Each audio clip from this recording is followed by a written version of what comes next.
আসসালামু আলাইকুম রহমতুল্লাহি ওয়া বারাকাতুহু।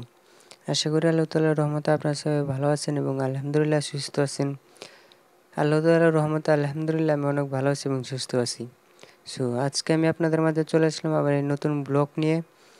যারা নতুন আসছেন তারা অবশ্যই আমার এই চ্যানেলকে সাবস্ক্রাইব এবং বেল আইকনটি চালু করে রাখবেন, যাতে আমি যখন ভিডিওটি ছাড়ি তখন আপনাদের কাছে নোটিফিকেশনটি চলে যায় এবং তখন আপনারা ভিডিওটি দেখে শিখতে পারেন সোনালী মুরগি কীভাবে পালতে হবে, সোনালী মুরগির কী ওষুধ দিতে হবে, সোনালী মুরগির কী ভ্যাকসিন দিতে হবে, সোনালী মুরগির কী খাবার দিতে হবে, এইসব যাবতীয় জিনিস আপনারা জেনে যাবেন আমার এই চ্যানেলে। অবশ্যই আমার চ্যানেলকে সাবস্ক্রাইব করে রাখবেন। সো চলুন আমরা ভিডিওর সামনে এগিয়ে যাই। আজকে আমার মুরগি 10 দিনের ভ্যাকসিন দেওয়ার পরের দিন সকালবেলা আমি আমার মুরগিকে খাবার দিচ্ছি সর্বপ্রথম। আপনারা অবশ্যই সর্বপ্রথমে আগে মুরগিকে খাবার দিবেন। আমি আমার মুরগিকে 2 পট করে খাবার দিচ্ছি, কারণ আমার আইডিয়া হয়ে গেছে যে আমার বাচ্চাগুলো কতটুক করে খাবার খাবে, এবং এই 2 মগ করে যদি আমি খাবার দিই তাহলে আমার মুরগিগুলো এই 3-4 ঘন্টার মধ্যে আল্লাহর রহমতে শেষ করে ফেলবে খাবারগুলো। আমার খাবারগুলো ড্যাম হয়ে যাবে না। তাই আমি আমার মুরগিকে 2 পট করে খাবার দিয়েছি। আপনারা যেহেতু এতদিন ধরে মুরগি পালবেন, অবশ্যই আপনারা এদের এই আইডিয়াটা হয়ে থাকবে যে আপনাদের মুরগি কতটুক করে খাবার খাচ্ছে এবং কতটুক খাবার দিলে আপনাদের মুরগি কতটুক সময় ব্যাপী পর্যন্ত খাবে। অবশ্যই আপনারা এই জিনিসটা মাথায় রাখবেন এবং খাবারটা একটু দরকার পড়লে কিছু সময় পর পরে আপনারা দিবেন, কারণ খাবার যদি আপনারা কিছু সময় পর পর দেন তাহলে আপনাদের খাবারগুলো ড্যাম হয়ে যাবে না, খাবারগুলো সতেজ থাকবে। মুরগিগুলো খাবে ভালোভাবে।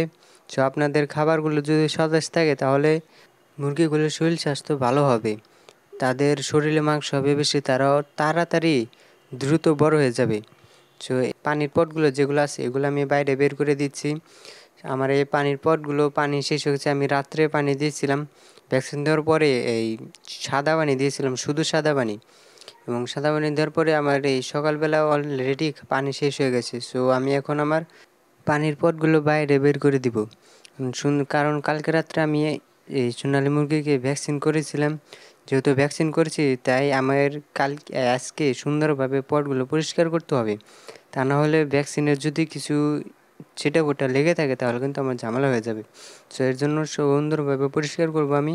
আমার পানির পটগুলো আমি কলপারে নিয়ে যাচ্ছি, এবং আমি যখন যাই হাঁটাচলা করি তখন মুরগিগুলো যে কি সুন্দরভাবে দৌড়াদৌড়ি করে, আসলে তাদের দেখতে মাঝে মাঝে মাশাআল্লাহ অনেক ভালো লাগে, মনটা ভরে যায় তাদের দেখলে। এবং এখন আমি দেখছি আমার তুষগুলো একটু শক্ত শক্ত হয়ে গেছে। আমি যেহেতু পটগুলো বাইরে নিয়ে ধোয়ার জন্য ব্যবস্থা করতেছি, তাই আমার আব্বা এসে তুষগুলো সুন্দরভাবে নাড়া দিচ্ছে। এবং আপনারা অবশ্যই এই জিনিসটা মাথায় রাখবেন, তুষগুলো যদি আপনারা একদিন পর পর এরকমভাবে নাড়ায় দেন তাহলে কিন্তু তুষগুলো একটু বেশি দিন পর্যন্ত আপনারা রাখতে পারবেন। আপনাদের আজকে তা না হলে আজকে যদি আপনারা তুষ দেন, তুষগুলো যদি নাড়া না দিয়ে দেন তাহলে কালকে অথবা কালকের পরের দিনই আপনাদের তুষগুলো চেঞ্জ করে দিতে হবে। অবশ্যই আপনার তুষগুলো একদিন পর পর নাড়া দিয়ে দিবেন। এবং এরপরে আমি আমার মুরগিকে এনজাইম এক্সেল এই ওষুধটি পানির সাথে মিক্স করে দিব। 1 গ্রাম ওষুধ 1 লিটার পানির সাথে দিতে হবে অবশ্যই, এর সাথে বেশি দিবেন না আপনারা। এবং ওষুধগুলো দেওয়ার পরে ভালোভাবে পানির সাথে মিক্স করে আপনারা যে কয় লিটার পানি দিবেন সে কয় লিটার ওষুধ দিবেন। পার্ট 1 ভিডিও এ পর্যন্ত রাখছি, পরবর্তীতে আবার দেখা হবে আপনাদের সাথে ইনশাআল্লাহ। আজকের মতো আল্লাহ হাফেজ, আপনারা সুস্থ থাকবেন, ভালো থাকবেন। আসসালামু আলাইকুম রহমতুল্লাহি ওয়া বারাকাতুহু।